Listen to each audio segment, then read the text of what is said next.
Saya sering mendapatkan omongan dari gerombolan sebelah bahwa Alkitab Kristen itu sudah dipalsukan.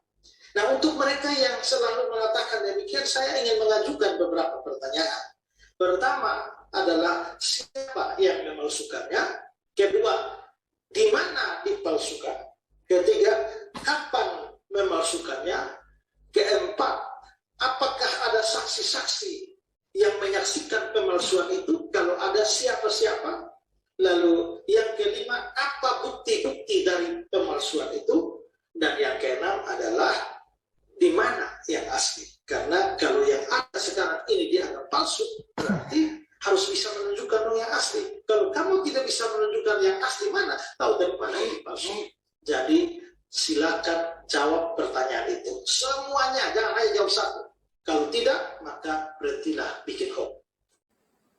Pertanyaannya bagus, tapi karena terlalu banyak, orang jadi bingung, tidak fokus. Ini harus jawab yang mana? Mau bahas topik yang mana? Akhirnya karena malas berpikir, tidak ada pertanyaan yang dijawab. Malah mencari topik yang baru, topik yang lain. 6 pertanyaan dari Pak Pendeta Estasoru, saya akan jawab 1 kali jawaban untuk semua pertanyaan Pak Pendeta. Jadi begini Pak Pendeta, yang mempercayai bahwa Injil itu bisa dipalsukan justru umat Kristen sendiri Pak Pendeta, dengan mempercayai bahwa ada Injil palsu seperti Injil Barnabas, Injil Filipus, dan juga Injil Maryam dan Injil Thomas. Nah, dengan begitu secara tidak langsung kalian telah mengkonfirmasi bahwa ternyata Injil memang bisa dipalsukan.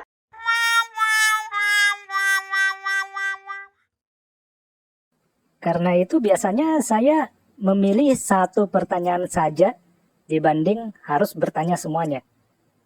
Pertanyaan yang saya pilih adalah yang ini. Kapan? Kapan Injil dipalsukan? Sudah, cukup itu 1 saja. Nah, karena ini pertanyaan terbuka, biasanya orang masih ragu-ragu atau bingung menjawabnya. Jadi kita bantu lagi. Kita perkecil ruang lingkupnya, biarkan dia memilih kapan Injil dipalsukan. Yuk kita bantu, kita kasih pilihan. Nah, pilihannya seperti ini. Apakah 1. Injil dipalsukan sebelum zaman Yesus? 2. Injil dipalsukan pada zaman Yesus masih ada di bumi? 3. Injil dipalsukan setelah zaman Yesus, tetapi sebelum zaman Muhammad. 4. Injil dipalsukan pada zaman Muhammad. Dan yang terakhir, apakah Injil dipalsukan setelah zaman Muhammad? Jadi, opsinya ada 5. Nah, sampai sini biarkan dia menjawab. Kira-kira kapan? 1, 2, 3, 4, atau 5? Ya, silakan berikan pendapatnya. Kira-kira yang mana? 1, 2, 3, 4, atau 5? Tulis di kolom komentar ya. Pada video berikutnya, kita akan bahas 1 persatu jawabannya.